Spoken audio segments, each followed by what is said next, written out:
Imagine dedicating your entire life to someone.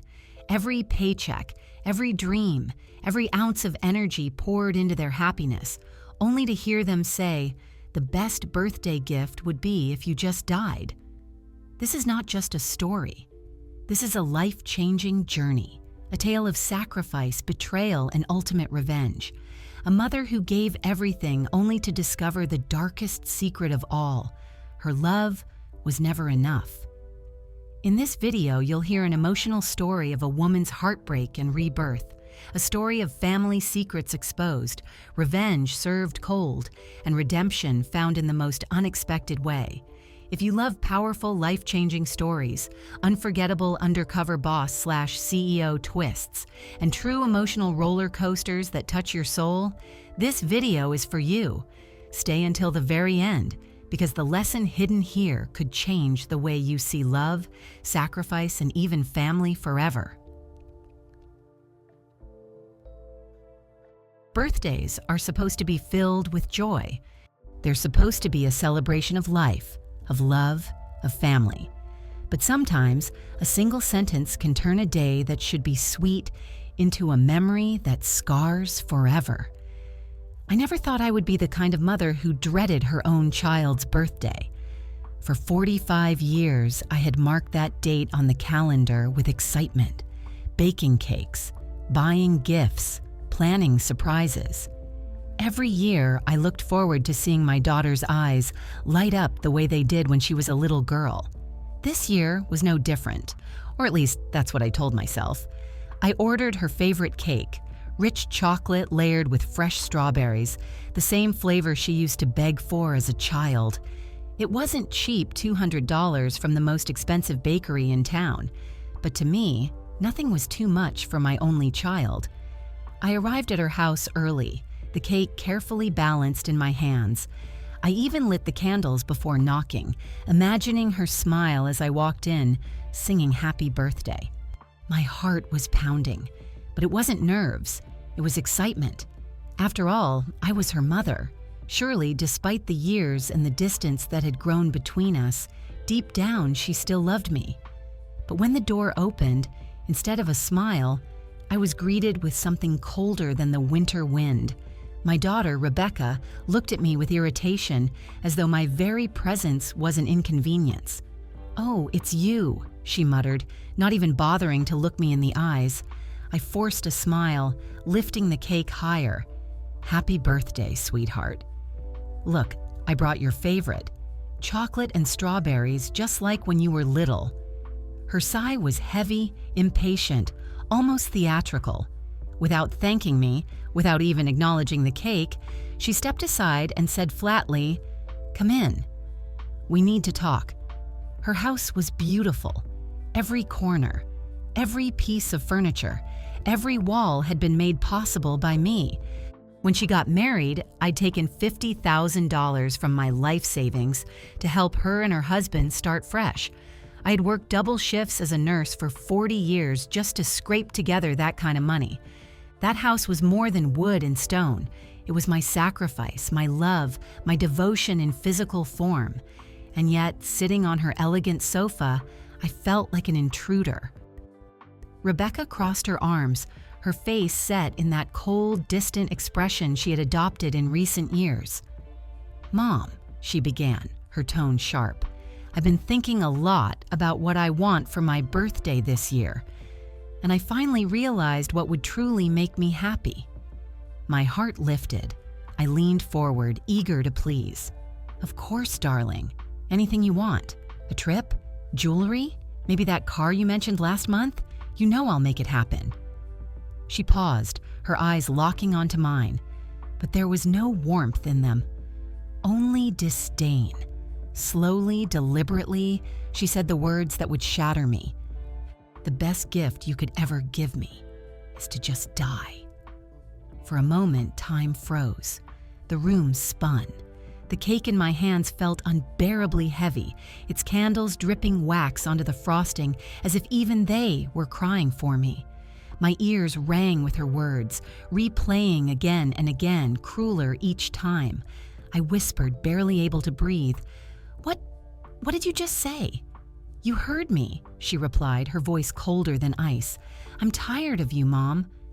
Tired of your constant calls, your surprise visits, your meddling in my life. I just want peace. And the truth is, my life would be so much better if you weren't in it at all." I wanted to scream. I wanted to beg. I wanted to remind her of every sacrifice, every sleepless night, every dollar I had spent so she could have the life she had now. But my throat closed up. My hands trembled. My heart broke in a way I had never imagined possible. 72 years of living, 45 years of motherhood. And all it took was one sentence to make me feel like my entire existence had been a mistake. I tried again, my voice cracking. "Rebecca, I'm your mother. I've given you everything. I've sacrificed everything for you." "Exactly," she snapped, standing up as if to tower over me. "And that's the problem. You've smothered me my whole life. I can't breathe with you always hovering. I need freedom, and I can't have it while you're still clinging to me." The cake, my symbol of love, now looked like a mockery. The candles had melted into a messy puddle. Everything I had dreamed for this day, laughter, hugs, a family dinner, disappeared like smoke in the wind. I stood, legs shaking, and whispered, "I can't believe you're saying this, after everything I've done for you." Her laugh was sharp, bitter. "Everything you've done. Please, you did it for yourself, to feel important, to keep control. Don't kid yourself, Mom, I don't owe you anything." I walked to the door, each step feeling heavier than the last, like years were being carved off my life with every movement. I turned back one final time, hoping, praying to see a flicker of regret in her eyes. But all I saw was impatience. She wanted me gone so she could celebrate her birthday without me ruining it. "Happy birthday, Rebecca," I murmured. And with that, I stepped outside, closing the door on the life I thought I knew. I didn't realize it then, but that single moment would mark the death of one version of me and the rebirth of another. When I stepped out of my daughter's house that evening, her words echoing in my ears, I felt as though my entire life had collapsed in a single instant. But once the initial shock began to fade, memories flooded back. Memories of every single sacrifice I had made for her. And suddenly, her cruel demand that I should die for her happiness became even more unbearable. 45 years. 4.5 decades of love poured out like water into dry sand. Where had it all gone? Did none of it matter to her? I remembered the very beginning, when Rebecca was only 3 years old. She caught a terrible pneumonia that nearly stole her tiny life away. At that time, my insurance didn't cover the medicine she needed. The antibiotics alone cost over $1,000, money I didn't have. So I sold my late mother's jewelry, pieces that had been passed down through generations, treasures I thought I would one day give to Rebecca herself. Instead, I traded them away so she could breathe again. I told myself it was worth it. Her health was worth more than diamonds or gold. Then came the teenage years. She wanted to go to her high school prom, and I knew how much it meant to her. She dreamed of wearing the perfect pink dress, the kind all her friends were talking about. I worked weekend after weekend, picking up extra shifts until I had saved enough. $800 for that dress. When she twirled in front of the mirror, her eyes shining with joy, she hugged me and said, "You're the best mom in the world." At that moment, I believed every sleepless night had been worth it. College was another mountain. Rebecca changed her major 3 times, each switch costing more money. Tuition wasn't cheap, but I never once complained. I took out a second mortgage on my home, piling debt on my shoulders so her dreams could soar. $42,000 later, she finally earned her degree. Every time she called me crying about exams, I would reassure her, "Don't worry, sweetheart. Your education is the most important thing. I'll handle everything else." And I did. When she married David, I wanted her wedding to be unforgettable. I booked the most beautiful ballroom in the city, arranged for flowers that filled the air with fragrance, paid for the menu she chose without glancing at the prices. $35,000 gone in one night, but to me, it wasn't a loss. It was an investment in her happiness. I told everyone who asked, my princess deserves the best. Then came the biggest sacrifice of all, their house. That elegant home she now treats like her castle of independence. It exists because I drained my retirement savings to cover the down payment, $150,000. I told her not to worry, that her future was secure because I would make sure of it. She cried tears of gratitude, hugging me as though I had handed her the world. In truth, I had. But it didn't end there. When her twins were born 5 years ago, I became the unpaid babysitter, the night nurse, the second mother. I never charged a cent. Every time she wanted a date night, every time she needed me time, I was there, rocking those babies to sleep, singing lullabies, sacrificing my own rest so she could enjoy her life. When David lost his job, the mortgage payments fell to me. 8 months in a row, $16,000, scraped together from my pension and savings. I ate beans and rice for weeks at a time so that they could keep living in that beautiful house without fear. And when the twins needed braces, another $4,000 disappeared from my account. Because what kind of grandmother would let her grandchildren go without? As these memories cascaded through my mind, I could almost see the receipts, the checks, the credit card bills. Year after year, dollar after dollar I gave. Not because I had to, but because I wanted to. Because I believed that love was measured in sacrifice, that a mother's duty was to give until there was nothing left to give.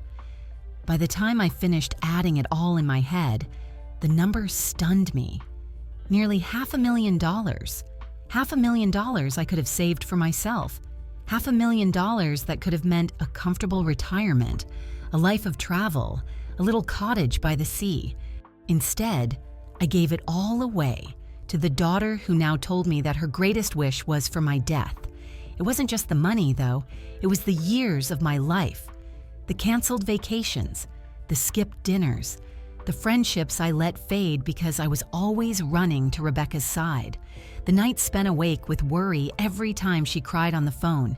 The endless emotional labor of carrying not only my own burdens, but all of hers too. And what had it all earned me? Not gratitude, not love, not even respect. Instead, I had become a nuisance, a problem to be solved, an obstacle in her perfect life. I sat in my small apartment staring at the cracked walls, the worn-out furniture, the old sofa where I had once rocked Rebecca to sleep. My tears soaked into the fabric as I whispered to myself, how did it come to this? How did a lifetime of sacrifice turn into nothing more than a demand for my death? The pain was almost unbearable. But beneath that pain, something else was beginning to stir. Something I hadn't felt in decades. A dangerous, burning thought that whispered, maybe it's not too late to take back what's mine. That night, I couldn't sleep. I lay in the darkness of my apartment, staring at the ceiling, while my daughter's voice replayed in my head like a cruel song stuck on repeat. The best gift would be if you just died. Every syllable sliced through me, sharper than any knife. I had carried her in my womb for 9 months, held her in my arms when she took her first breath, sacrificed my youth, my savings, my very life for hers. And now, at 72, my reward was this, a wish for my death. I cried until my pillow was soaked, until my body trembled with exhaustion. But no matter how much I wept, the pain didn't soften. It deepened. At 3 a.m, I picked up the phone. My hands shook as I dialed her number, hoping, praying that maybe I had misunderstood. Maybe she had said it in anger. Maybe she didn't mean it. I needed to hear something different, anything that could undo the wound in my heart. She answered on the 5th ring, her tone already filled with annoyance. "What now, Mom?" I swallowed hard, my voice trembling. "Rebecca, I need to know. Did you really mean what you said today? That your wish is for me to die?" Silence. For a split second, I hoped she would laugh it off, tell me she had been cruel in the heat of the moment. But then, with a coldness that froze me from the inside out, she said, "Of course I meant it. Mom, I need space. I need you to stop clinging to me. Your obsession with me isn't healthy. I can't live my life while you're constantly breathing down my neck." Obsession. That was the word she chose. Not love, not devotion. Obsession. I felt my chest tighten.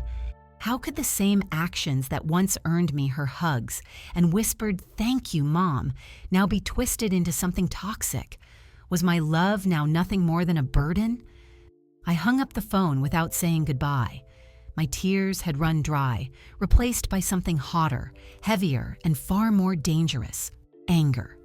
For decades, I had lived under the illusion that sacrifice was love, that by giving everything I had, I was building an unbreakable bond with my daughter. But the truth hit me like a lightning bolt in that sleepless night. I hadn't built a bond. I had built a cage, and inside that cage was me, trapped by my own misguided devotion, while Rebecca grew accustomed to the endless benefits of my captivity. She didn't see me as a mother anymore. She saw me as a safety net, a wallet, a babysitter, a servant, disposable, replaceable, unnecessary. And for the first time in my life, I began to wonder, what if she was right? What if I had given so much of myself that there was nothing left to live for except her? What if, in trying to make her happy, I had erased my own existence? The thought burned, but along with the burn came clarity. I remembered the hospital stays she never visited me through, the birthdays of mine she forgot, the countless nights I waited for a call that never came.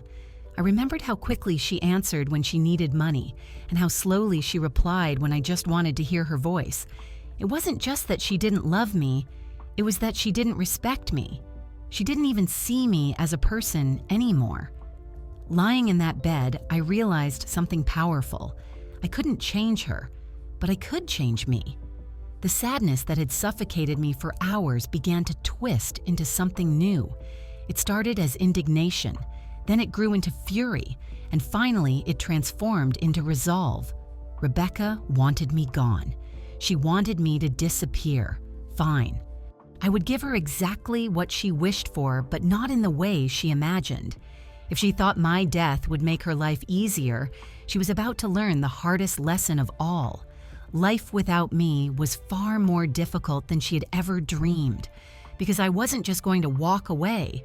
I was going to take everything with me: the money, the safety net, the endless sacrifices she had mistaken for entitlements. I sat up in bed, my body trembling not from grief anymore, but from determination. For the first time in decades, I felt awake, truly awake. For 72 years, I had lived as a giver, pouring out my soul until there was nothing left. But now, in the ruins of my broken heart, something new was being born. A woman who would no longer be used, a mother who would no longer beg, a human being who finally saw her worth. By sunrise, my plan wasn't fully formed, but the seed was planted. Rebecca had killed the version of me who lived only for her approval. And in her place, a new Julieta was rising, one who would show her daughter the true price of cruelty. By the time dawn painted the sky in pale gold, my grief had already hardened into something unshakable. I wasn't just a broken mother anymore. I was a woman with a mission. Rebecca wanted me gone, wanted me erased from her perfect little world. Then I would grant her wish, but not in the way she expected, because for 45 years, I had been the invisible thread holding her life together.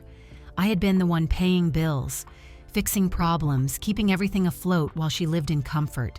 She thought I was disposable. She had no idea how much of her world was built on my sacrifices, and I was about to show her. That morning, I put on my best clothes, not the ones worn thin from years of sacrifice, but the ones I reserved for important occasions. Today wasn't about mourning. Today was about reclaiming control. My first stop was the bank. Years ago, I had opened a joint account with Rebecca, a cushion for emergencies with the house. I had deposited $20,000 into it, just in case. She never worried about it because in her mind, I would always be there to refill the well. The bank manager, a man I had known for years, greeted me with his usual warm smile. "Mrs. Johnson, good morning. What can I do for you today?" I returned his smile, though mine carried an edge he couldn't see. "I'd like to close the joint account ending in 4591. Transfer the entire balance into my personal account." He hesitated. "Are you sure?" "That account still holds a considerable sum." "Quite sure," I replied, my signature firm as I slid the paperwork across the desk. Watching those numbers move from a shared account to one with only my name on it filled me with a quiet, dangerous satisfaction. $20,000, back where it belonged with me. It was only the beginning. My second stop was the mortgage office. When David had lost his job last year, I had stepped in to co-sign their loan. Rebecca had called me crying, begging, saying they would lose their home if I didn't help. And like the fool I was, I had signed without hesitation, thinking I was saving her future. But being a co-signer meant more than just responsibility. It meant I had rights, legal rights to the very house she lived in, the house where she told me to die. The loan officer flipped through the thick folder of documents, explaining what I already knew. As a co-signer, you are liable if they fail to pay. But you also hold claim to the property if financial instability continues. Since you covered several months of payments last year, there's already evidence of risk. I nodded, a slow, deliberate smile forming. That's exactly what I needed to know. Please make me a full copy of the documents Rebecca thought her home was untouchable. She had no idea she was standing on ground I could pull out from beneath her feet at any moment. And then came the most important stop, my lawyer's office. Mr. Adams had known me for decades. He had seen me struggle, sacrifice, and devote myself to Rebecca's life. When I told him everything, how she looked me in the eye and wished for my death, his expression darkened with disbelief and pity. "I never thought she was capable of something like that," he murmured. "Neither did I said, my voice steady now. "But I've made my decision. I want to rewrite my will. Everything that was once meant for Rebecca will go elsewhere." His eyebrows shot up. "Are you certain?" "That's a major change, more certain than I've ever been in my life." For 2 hours, we combed through every detail, my life insurance, my savings, my investments, even my small apartment. Instead of funneling it all into Rebecca's hands, I redirected everything to charities, to causes I believed in, to a trust fund for my grandchildren but locked tight until they turned 25, so Rebecca could never touch it. And with each signature, with each stroke of the pen, I felt lighter, freer, stronger. My daughter had told me she wanted me gone. So be it. I would disappear from her life, but I would make sure she understood what it truly meant to lose me. Not just as a mother, not just as the woman who picked up her calls at midnight, but as the silent force that had kept her life cushioned and secure for decades. By the time I walked out of the lawyer's office, night had fallen. The city lights glowed around me, but for the first time in years, I wasn't weighed down by obligation. I wasn't thinking about Rebecca's bills, her worries, her endless demands. I was thinking about me. For 45 years, I had lived for my daughter. Now it was time to live for myself. And as I walked down that street, head held high, one truth pulsed in my mind like a battle cry. She wanted my death, but instead, she would witness my rebirth. The plan began like the quiet clicking of a lock's small, deliberate movements that added up until there was no turning back. I had crossed lines I never thought I could cross, and yet with every small step I took that week, I felt lighter, more certain. The worst had already happened. My daughter had told me she wished I were dead. What remained now was a choice. I chose myself. I needed an ally. Elvra, my neighbor for the past 5 years, had become more than a friendly face in the hallway. She had watched me sacrifice and been a witness to the ways I had bent my life into a shape that fit my family, but not myself. When I told her what had been said to me on Rebecca's birthday, she did not gasp. She did not offer hollow condolences. Instead, she put her hand over mine and said, "Let's show her what she asked for." We met in my living room and whispered like conspirators. The idea was both simple and audacious. Make my absence undeniable, not by death, never that, but by vanishing in a way that would force Rebecca to confront the full cost of her words. Elvra would be the one to discover my apartment empty. She would find a note on Rebecca's table. She would call, worried and theatrical, and the rumor would spread. Julieta is gone. I wrote and rewrote that letter until the words were tempered steel sharp enough to cut through denial, honest enough to leave no room for misinterpretation. It needed to explain calmly and plainly why I had left, not as a final bitter barrage, but as a document of record. I detailed everything I had done: the house down payment, the mortgage payments when David was unemployed, the braces for the twins, the wedding, the college tuition, numbers and memories, receipts and reasons. I made sure it wasn't cruel, it was clinical. It laid out the truth and the consequences. "Make it heavy enough that she reads it twice," Elvra joked, but there was no mirth in her eyes. She understood the stakes. We planned the logistics with the same precision I had used to manage Rebecca's bills for years. I bought 2 suitcases, sturdy, discreet, and a small carry-on.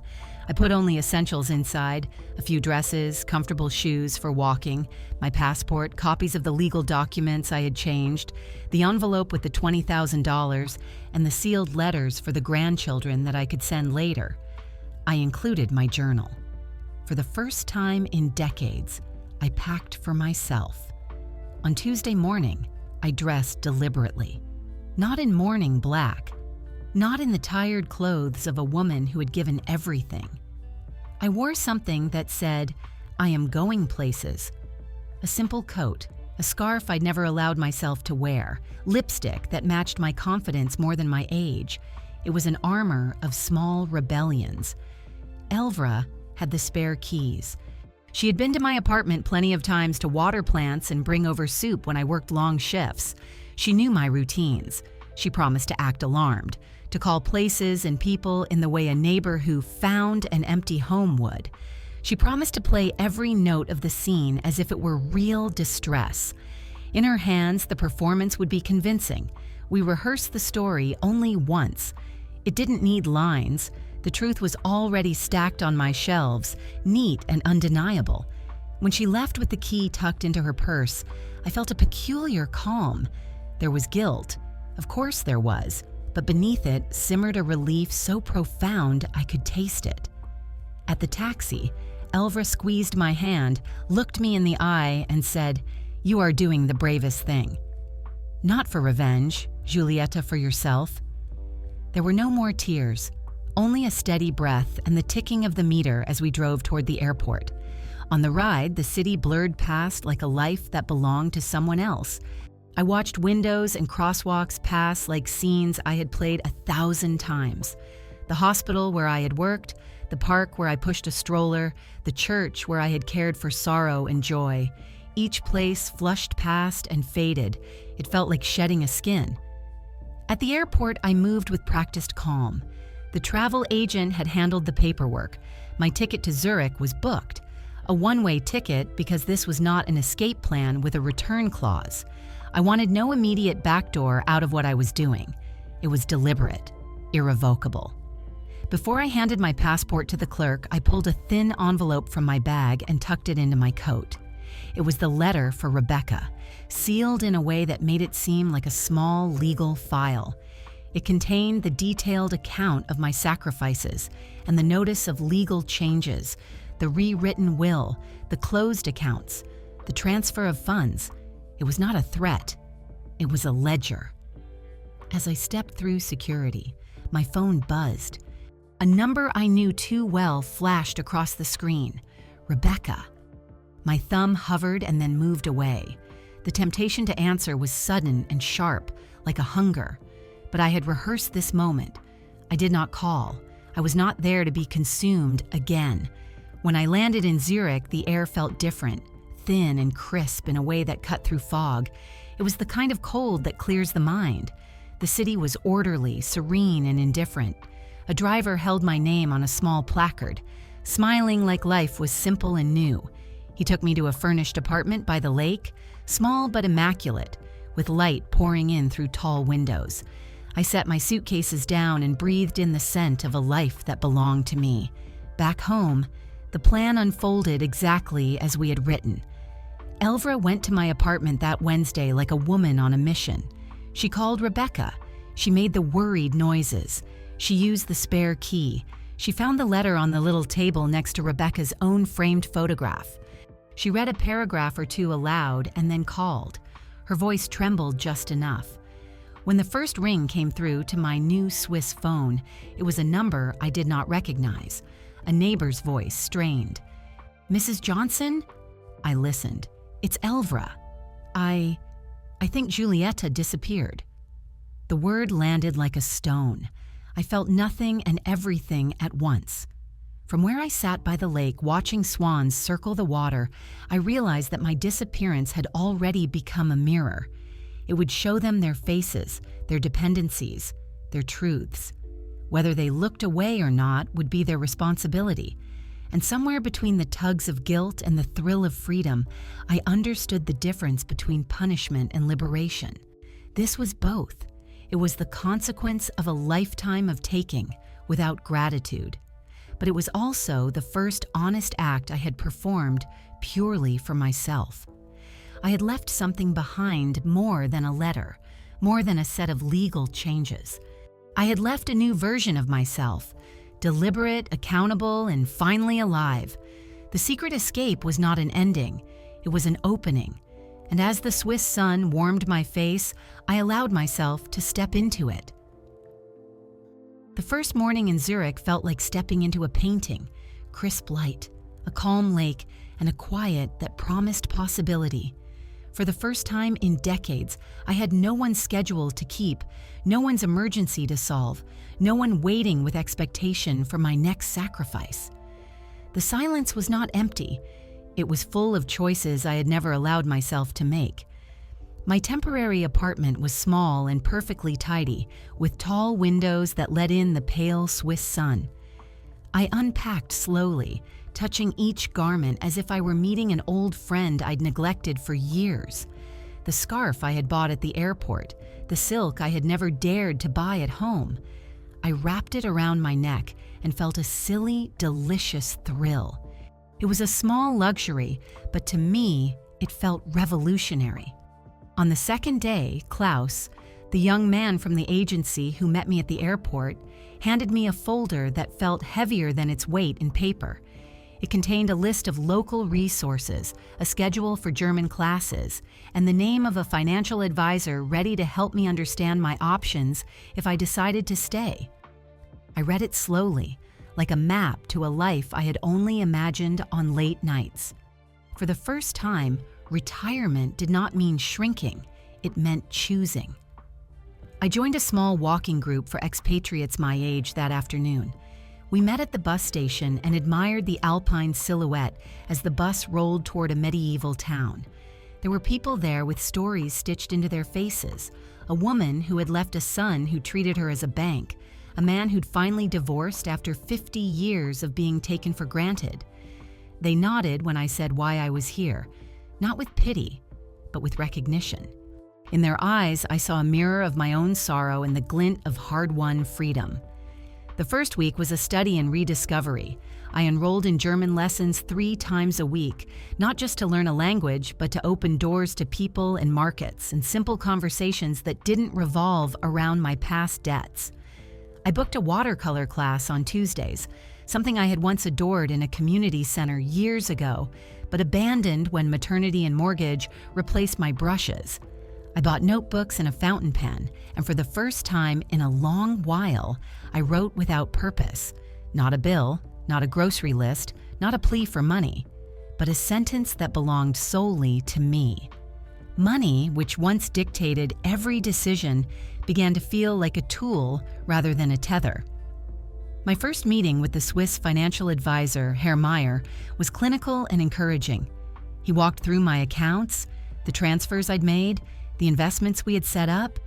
There was no rush to pinch pennies for someone else's comforts. He sketched scenarios where my savings could grow in a balanced, careful way.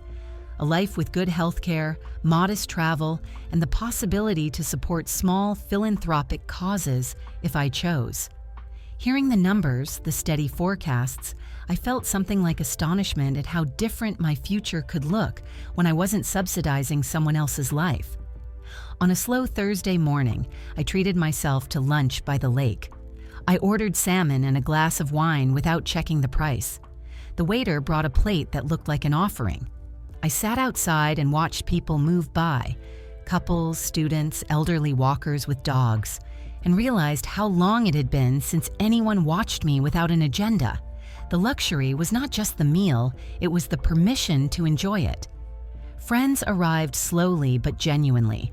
There was Ingrid, a German woman in her early 70s who had flown here 2 years before to escape a family dynamic similar to mine. She told her story over coffee like a protective talisman, how she had been expected to be an ATM and a chauffeur, and how she had finally said no. There was Marco, a widower with a contagious laugh who introduced me to a hiking group. On our second hike, his easy humor shifted something inside me. Laughter became a muscle I had not exercised in years, and it felt good to feel it. Work, surprisingly, crept back into my life in gentle ways. I began volunteering at a local clinic once a week, not out of obligation, but because caring for others felt natural and now came from choice rather than compulsion. The days I spent helping, I felt useful without being used. People thanked me for my time, not for the money I could provide. The gratitude was honest and lighter on the soul. Letters came too. Not all of them from home, but plenty of notes that arrived like small boats carrying bright things. A postcard from a woman in France who had read my open letter online and thanked me for the courage to break a toxic pattern. A message from a reader who said they had sold a house and finally slept again. Those words anchored me.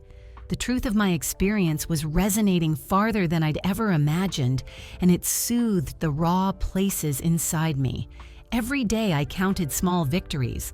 I took myself to the opera one evening wrapped in my scarf.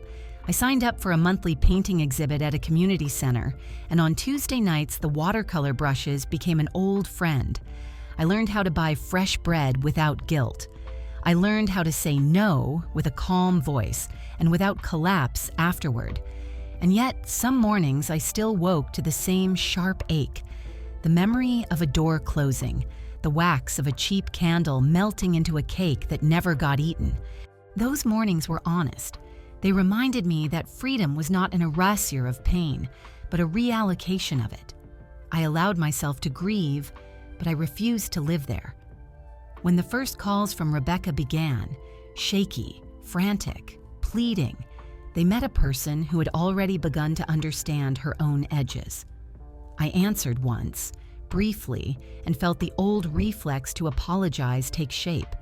But then I remembered the quiet lake and the woman who said, "You are doing the bravest thing." I told Rebecca I was well, that I would not be returning soon, and that I needed time. She offered promises, regret, and a string of words that tried to patch a rent too wide for simple stitches. The city taught me to breathe in a new rhythm. I learned the difference between giving until it hurts and giving because it heals. My days were smaller in some ways, but fuller in others. I had traded the claustrophobic weight of perpetual caretaking for a slow, steady expansion of choice. Switzerland didn't cure the wound. It simply offered space for it to heal. And in that quiet, I discovered a truth I had buried under years of receipts and apologies. My life had value independent of service. That realization, plain and simple, was both the most revolting and the most liberating thing I had ever known. As the weeks turned into months, my calendar filled with classes, hikes, volunteer shifts, and dinner invitations. I woke up to my decisions, not someone else's.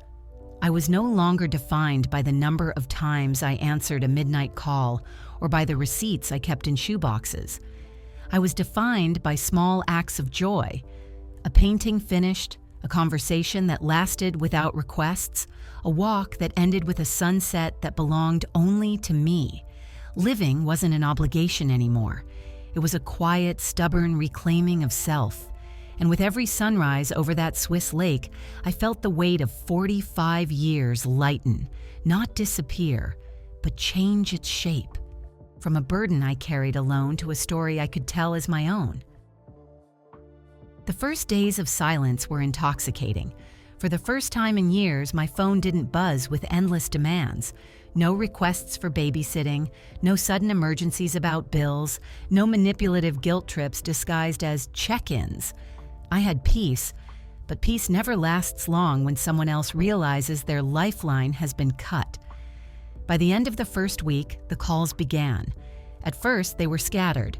1 or 2 missed calls each morning, usually around breakfast. Then 3 or 4 in the afternoon, just when Rebecca used to call me to help out with something. I ignored them all, watching the notifications pile up. Then came the text messages. "Mom, where are you? The kids are asking about you. Please don't be dramatic." Call me back. "Fine. If you want space, I'll give you space. But at least tell me you're okay." It was almost amusing, the way her tone shifted from annoyance to pseudo-concern. I didn't reply. I wanted her to sit in the silence, to feel it like a weight pressing down on her chest. By the second week, the messages grew darker, more desperate. "Mom, this isn't funny. You're ruining everything," the bank called. "They said the joint account is closed. What did you do? You can't just disappear and take the money. That's our money. You know we need it for emergencies." There it was, the truth dripping through. The concern wasn't about me. It was about the safety net that had vanished overnight. I read her words slowly, savoring the revelation that had taken her far too long to realize. She needed me. But not for my love, for my resources, for the endless supply of sacrifices I had conditioned her to expect. One evening, the phone rang 15 times in a row. On the 16th, I answered. Her voice exploded through the line. "Mom!" "Finally. Where are you? What's going on? Elvira said you left some letter, but I don't understand. You can't just leave like this." I let the silence stretch before speaking. "Did you read the letter?" "Yes, I read it. You can't be serious. Changing your will? Taking the money? Talking about leaving us? That's insane." "No, Rebecca," I said softly but firmly. "What's insane is a daughter looking her mother in the eye and saying her greatest wish is for her to die. That's insanity, and I won't live under it anymore." There was a pause, then a sharp inhale. She scrambled for words. "I didn't mean it like that. I was just frustrated. You know how stressed I've been. David lost his job again. The kids are difficult. Everything falls on me." I lashed out. "But I didn't mean for you to take it so seriously." I closed my eyes, shaking my head at her predictability. Excuses, deflections, manipulation, always the same song. "Words matter, Rebecca," I said. "And those words broke something that can't be fixed. You wanted me gone. Now I am, but don't worry, I'm not dead, I'm just done." Her tone sharpened instantly, the mask of guilt slipping. "Do you realize what you're doing? You're going to ruin us. Without you, we can't keep up with the mortgage. The lawyer said you might even take the house. Are you really that cruel?" I almost laughed. Cruel? After half a lifetime of self-erasure? "No, Rebecca. I'm not cruel. I'm fair. I'm giving you exactly what you asked for, a life without me." She tried again, her voice cracking. "Mom, please. I need you. The kids need you." But I didn't let her off the hook. "Do you need me, Rebecca? Or do you need my money, my time, my sacrifices?" Which is it? There was silence on the other end, a silence so loud I could almost hear her pride collapsing. "You don't understand," she whispered at last. "We can't do this without you." I breathed in the cool Swiss air coming from the open window. "Then maybe it's time you learn how." I hung up before she could reply. That night, I turned off my phone entirely. When I powered it back on the next morning, there were over 40 missed calls and dozens of messages, ranging from apologies to threats to outright begging. "Mom, I'll change. I swear I'll change. Why are you doing this to me? You can't take away the house. That's not fair. You're acting like a child. Stop this nonsense. The kids are crying. Do you even care about them?" The cycle of guilt, anger, bargaining, and despair played out in her messages like clockwork. And through it all, I realized something remarkable. I felt nothing.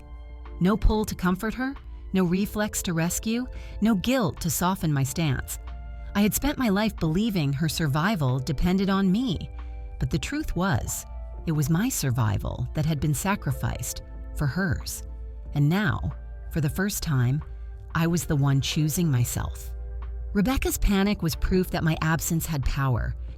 Proof that the woman she dismissed as unnecessary had been the cornerstone of her entire life. And if the collapse of that foundation shook her world, so be it. Because sometimes the only way to teach someone the value of what they have is to let them feel what it's like when it's gone. Justice does not always arrive in loud moments. Sometimes it sneaks in quietly, disguised as paperwork, court documents, or a simple phone call from a lawyer. For me, it came wrapped in the consequences my daughter never imagined she would face. Consequences born not out of spite, but out of balance finally restored. It started with the house. The same house that I had emptied my retirement savings to help her buy. For years, it stood as Rebecca's fortress, a symbol of her independence, her perfect life. Yet independence is an illusion when it rests on someone else's sacrifice. When I pulled my support, the cracks widened.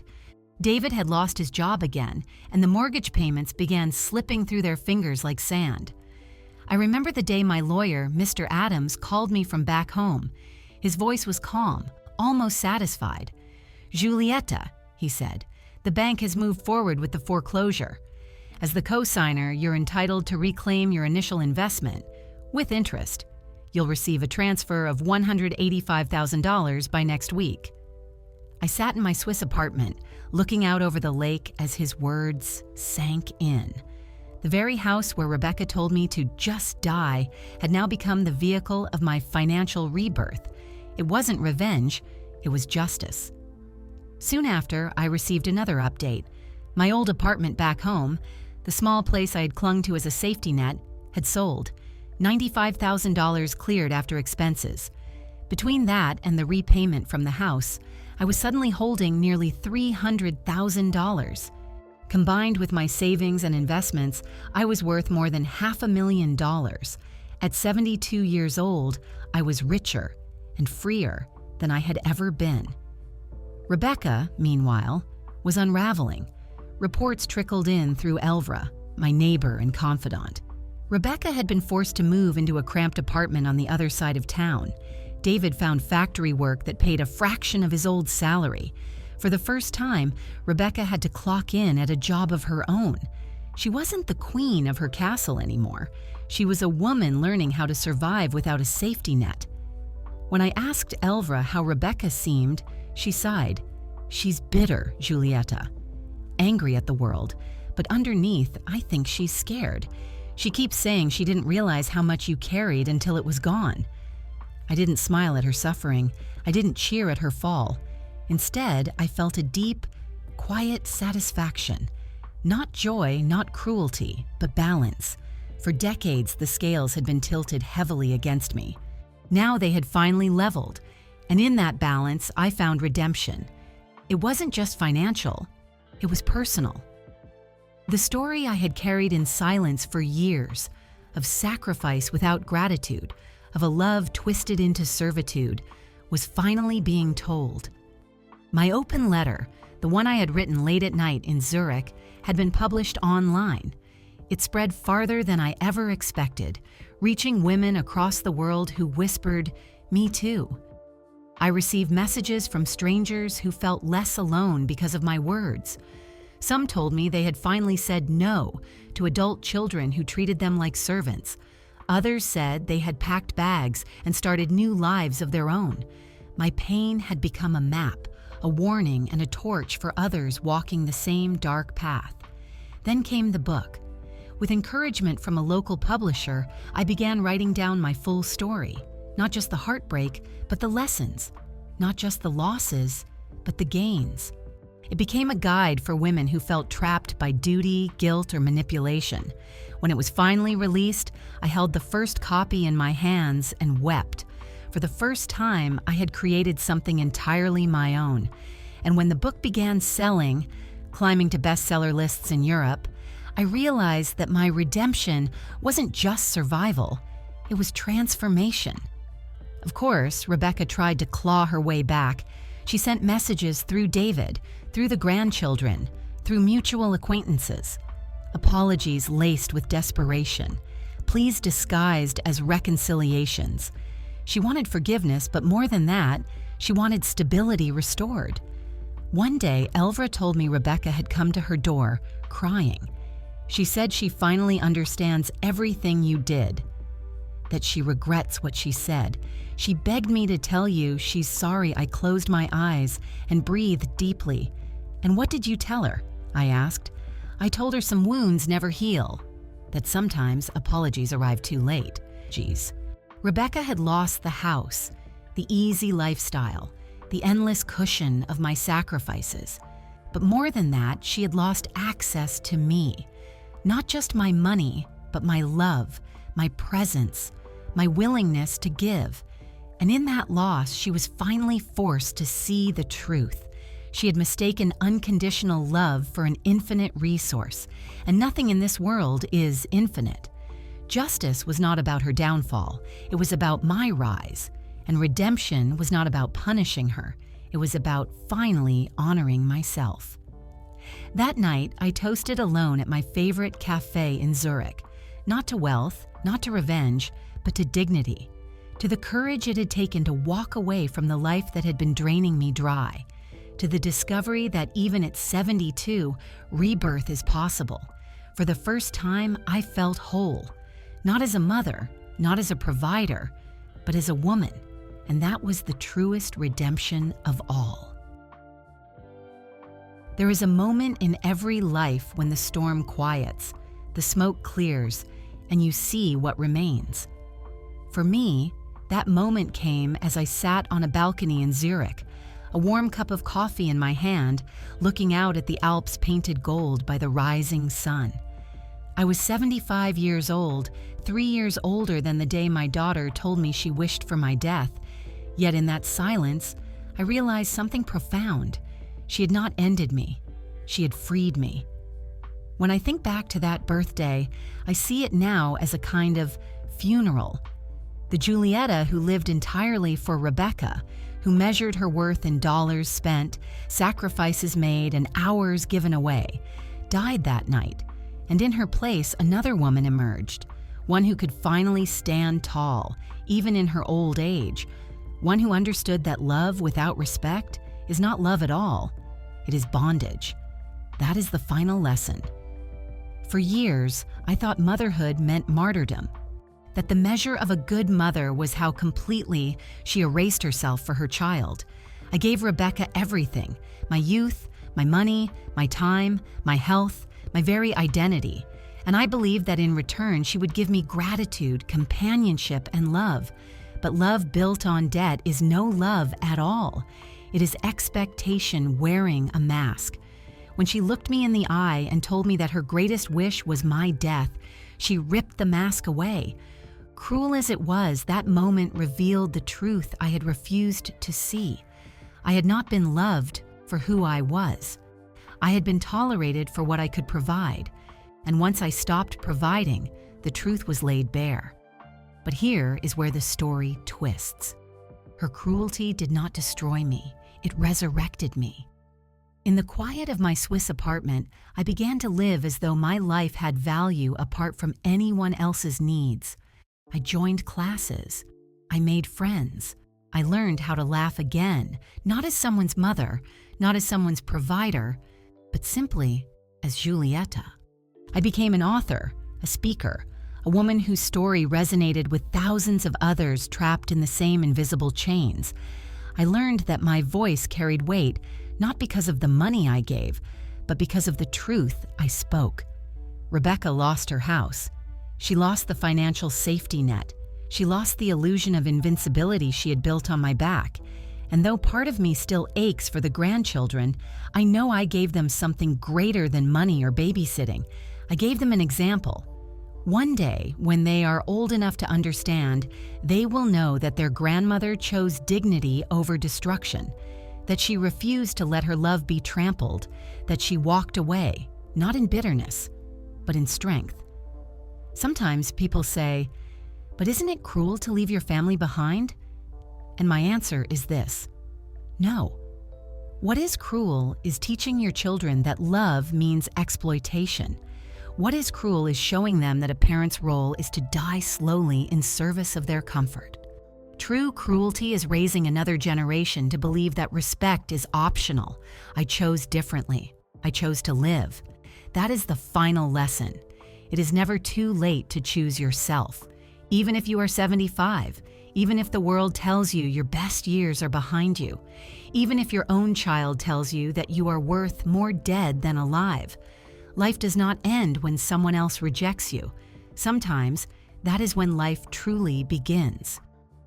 As I write these words, I am surrounded not by wealth, though I have more than I ever imagined, but by peace. My mornings belong to me. My evenings are filled with laughter among friends who value me for who I am, not what I can give. And my legacy is not the money I spent, but the truth I share. That love without respect is slavery. That sacrifice without gratitude is theft.